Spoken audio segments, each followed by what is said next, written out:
It began on a storm-soaked night in a roadside diner. 15 bikers sat around heavy plates of food, their laughter echoing against the rain-streaked windows. That was when a child appeared, a skinny, bruised boy with eyes too old for his age. He stepped up to their table and in a whisper begged them to arrest him. The bikers froze.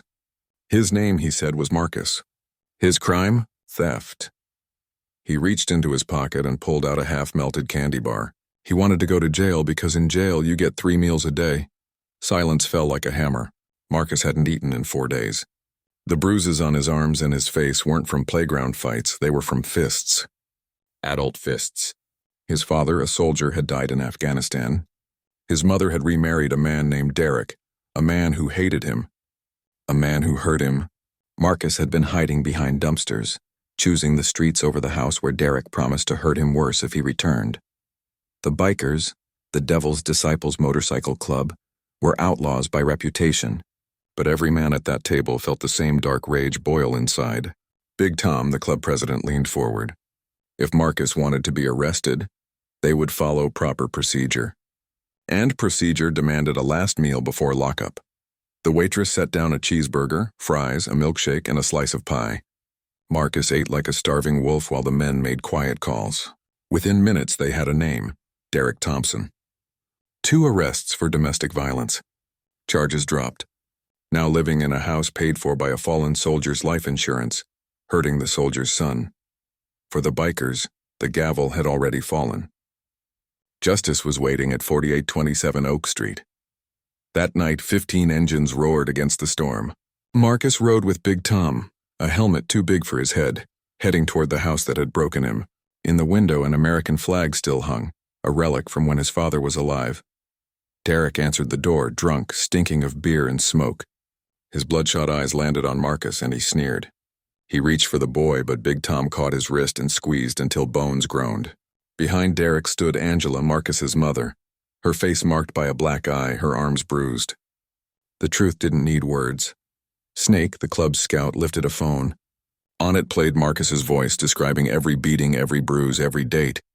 The evidence was undeniable. Derek swung at Big Tom in rage. The punch never landed.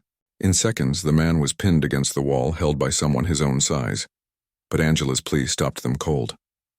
If they left, Derek would only come back angrier. They couldn't guard her forever.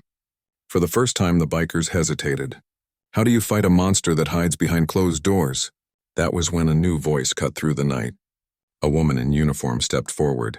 Sergeant Lisa Martinez. She had served with Marcus's father in Afghanistan and owed him her life. She wasn't about to let his widow and son suffer alone. And then came another ally. James Patterson, attorney for the Veterans Legal Foundation, in his hand legal papers, a restraining order, proof that the home belonged to Angela, not Derek, proof that he had been living there illegally, leeching off benefits meant for a soldier's family. Derek's arrogance shattered. He had 5 minutes to pack and leave. He blustered, threatened, but when 15 bikers stepped forward as one, his bravado collapsed. He stuffed a bag, jumped in his car, and disappeared into the night. For once, the predator was the one running. Angela collapsed in tears. She thought she had dishonored her husband's memory by falling for Derek's lies. Lisa told her the truth. She wasn't guilty. She was isolated, manipulated. Survivors aren't cowards. Survivors endure until help arrives. But help didn't stop with Derek's removal. The bikers carried boxes, found an apartment through the Veterans Foundation, and moved Angela and Marcus into a safe, furnished home that very night. It was more than shelter. It was freedom.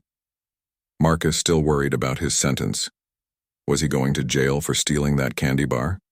Big Tom knelt down and gave him his punishment: community service. Every Sunday, Marcus would wash motorcycles, learn about engines, eat too much, and laugh with men who chose to be his brothers. What started as punishment became belonging. A child who begged for handcuffs found a family instead. And the bikers didn't stop there.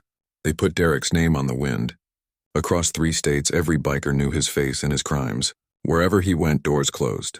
Wherever he tried to hide, justice waited. Eventually, Derek was arrested again for fraud and domestic violence against another widow. This time, the sentence was 15 years. Behind bars, where men who prey on women and children face their own reckoning.